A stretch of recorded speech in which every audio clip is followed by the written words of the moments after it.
안녕하세요, 여러분. 저는 색채심리 상담사 진미선이라고 합니다. 제가 오늘 여러분과 함께 색채심리 상담사가 어떤 일을 하는 사람이고 또 어떤 직업을 갖고 있는지 함께 진로를 조금 탐색해 보려고 합니다. 그래서 여러분들과 함께 색채심리 과정을 같이 여행을 떠나보는 시간을 갖도록 하겠습니다.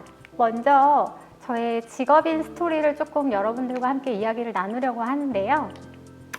색채심리 상담사가 어떤 일을 하는 직업이라고 생각하고 계세요, 여러분들은? 혹시 친구들 중에 상담을 받아보거나 상담으로 조금 도움을 받았던 적이 있었던 친구들이 있을까요? 네, 색채심리 상담사란 정서적으로 조금 어려움을 호소하는 분들에게 색을 통해서, 지금 앞에 있는 이렇게 여러 가지 예쁜 색을 통해서 우리의 마음을 치유하는 일을 하고 있는 사람을 말합니다.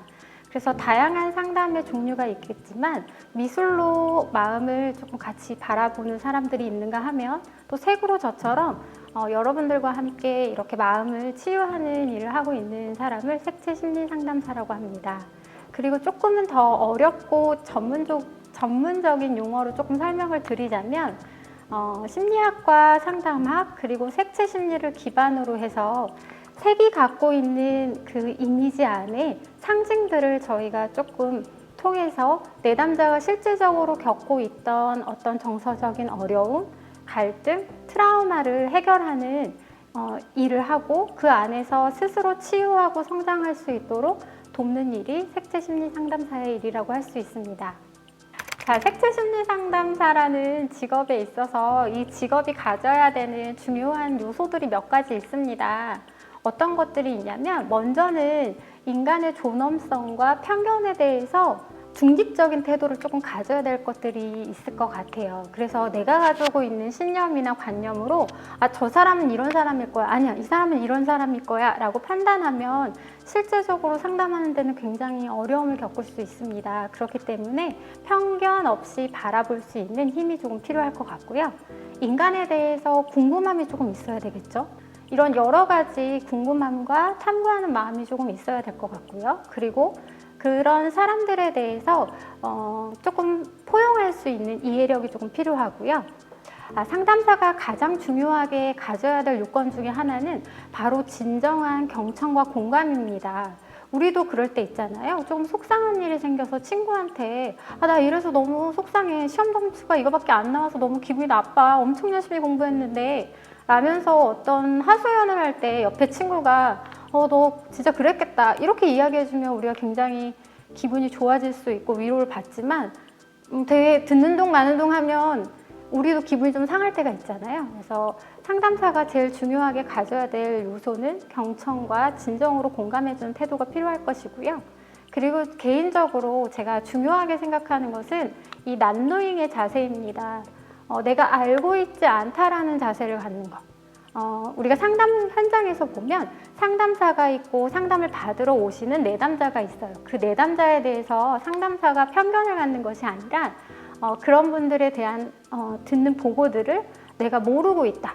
그래서 저분의 이야기를 내가 탐사하는데 함께 같이 여행을 떠난다라는 마음으로 듣는 자세가 굉장히 필요합니다.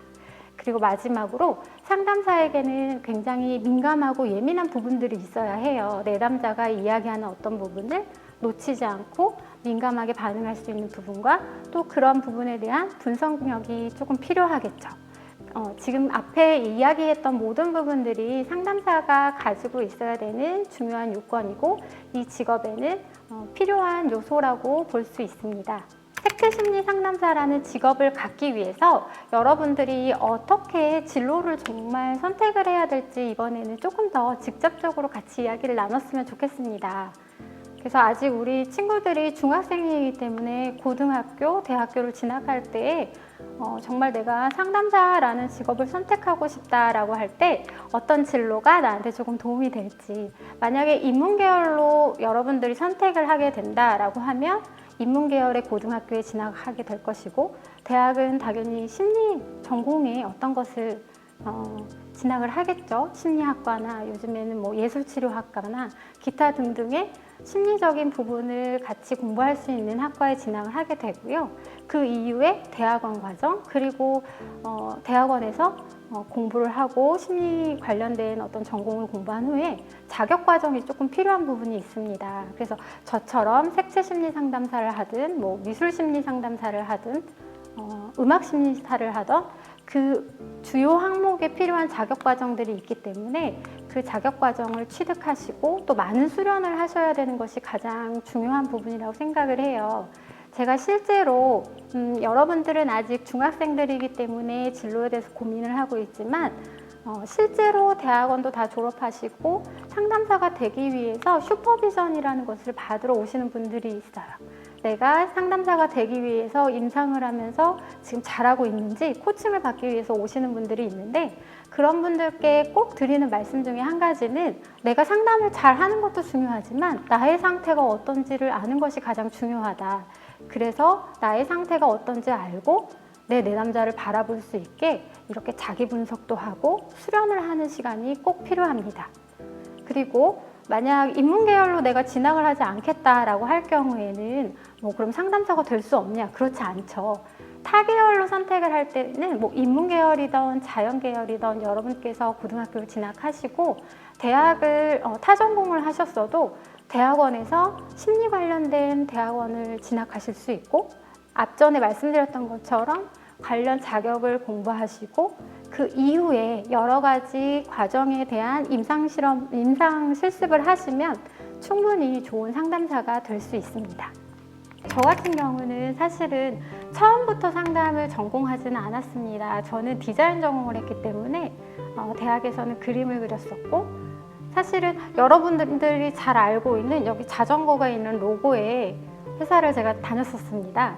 그러다가 좋은 기회에 좋은 책을 보면서 색채 심리라는 책을 읽게 되었어요. 그래서 그 책이 어떤 내용이었냐면 색으로 사람을 치료할 수 있는 것들. 그 이전에도 사람에 대한 관심이 저는 굉장히 많았었어요. 그래서 옷을 디자인할 때도 저 사람들에게 만족을 줄 수 있는 옷을 만들고 싶다라는 마음이 컸는데, 그 책을 읽고 나서는 사람의 마음을 같이 치유하고 디자인하는 직업도 참 매력적이겠다라는 생각이 들어서 다시 공부를 하게 되었어요. 그래서 학부도 아동학 관련된, 아동 심리에 관련된 학부를 다시 들어가게 되고, 그리고 대학원을 진학하고, 그리고 관련 자격에 대한 공부들을 하고 여러 가지 연수를 진행하면서 지금까지 이렇게 한 10여 년 동안 상담 관련된 공부를 하고 상담사의 일을 하고 있습니다. 그래서 개인 상담뿐만 아니라 집단 상담, 그리고 또 기타 다양한 강의들을 하면서 여러 군데에서 많은 분들을 만나고 함께 마음을 치료할 수 있는, 그리고 치유되고 회복되는 과정을 함께 겪어가고 있습니다. 네, 그렇다면 색채 심리 상담사에게 필요한 흥미나 적성들은 좀 어떤 게 있어야 되나? 여러분도 이 직업을 선택하실 때 내 흥미나 적성에 맞아야 이 직업을 선택할 수 있을 텐데요. 첫 번째로는 사람을 좀 좋아해야 되는 마음이 있는 것 같습니다. 사람에 대해서 편견 없고 그 사람들의 가치관을 존중해 줄 수 있는 마음이 가장 중요할 것 같고요. 두 번째로는 사람에 대한 다양한 측면을 조금 이해할 수 있어야 될 것 같아요. 어떤 사람에게는 이런 면이 있는가 하면 또 어떤 사람한테는 또 저런 면이 있기 때문에 이런 다양한 면을 조금 이해하고 수용할 수 있는 그런 마음이 좀 필요할 것 같고요. 그리고 경청하고 공감하는 것들이 좀 어렵지 않아야겠죠. 남의 이야기를 계속 들어서 나 너무 힘들다 라고 한다면 이 직업을 선택할 때 조금 어려움이 될 수 있을 것 같아요. 그리고 또 하나 중요하게 생각하는 부분은 내가 상담사가 사명감을 갖고 이타심을 갖고 내담자를 만나는 건 너무나 중요한 일입니다. 그리고 저도 상담에 임할 때 그런 마음가짐으로 임하게 되는데요. 간혹 내가 저 사람을 꼭 도와줄 거야, 또는 저 사람의 불쌍해서 어떤 내담자의 연민으로 이 일을 선택하거나 이 직업을 선택하게 된다면 그거는 조금 건강한 방법 같지는 않습니다. 그래서 구원의식으로 이런 상담을 선택하기보다는 더 건강한 측면으로 사람의 다양성을 인정할 수 있는 내가 마음을 갖고 이게 나의 적성과 맞는다면 좋은 색채 심리 상담사가 될 수 있을 것이라고 생각합니다. 그렇다면 색채 심리 상담사가 실제적으로 직업 현장에서는 어떤 일을 하는지 여러분이 조금 궁금해 하실 수도 있을 것 같은데요. 먼저는 전문적인 교육을 받은 상담사가 상담을 진행을 해야 됩니다. 그래서 그런 상담사가 여기 있는 색이라는 매체를 통해서 내담자의 정서적 어려움을 해결하고 성장할 수 있게 도와주는 것이 중요하고요. 또 다양한 매체들을 연구하고 개발을 합니다. 그래서 상담에서 쓸 수 있는 다양한 색으로 된 매체들, 그리고 내담자의 그런 상태를 더 확인할 수 있는 시트들을 조금 만들어서 실제 상담을 효과적으로 이끌어갈 수 있게 돕는 것들을 좀 하게 되고요. 또 세 번째로는 상담 사례 관리가 있습니다. 상담 사례 관리란 여러 가지 사례를 가지고 다음 상담에 대해서 준비를 하고 다음 상담이 잘 될 수 있도록 관리를 하는 과정들을 말을 하고요. 그리고 이러한 직무들을 통해서 정서적으로 어려움을 겪고 있는 사람들을 회복시키고 이를 통해서 사회에 공헌할 수 있는 일들이 색채 심리 상담사의 직무라고 말씀드릴 수 있겠습니다. 지금까지 색채 심리 상담사가 어떤 직업이고 또 어떤 일을 하고 또 어떤 적성을 가져서 이 일을 선택할 수 있는지에 대해서 직업에 대한 전반적인 탐색을 좀 했다면요. 이번에는 실제로 어떻게 상담이 이루어지고 또 어떤 매체들을 활용해서 상담을 진행하고 있는지에 대해서 여러분과 함께 진행을 해보려고 합니다. 그래서 함께 색을 보면서 우리가 색을 느끼는 시간을 가졌으면 좋겠습니다.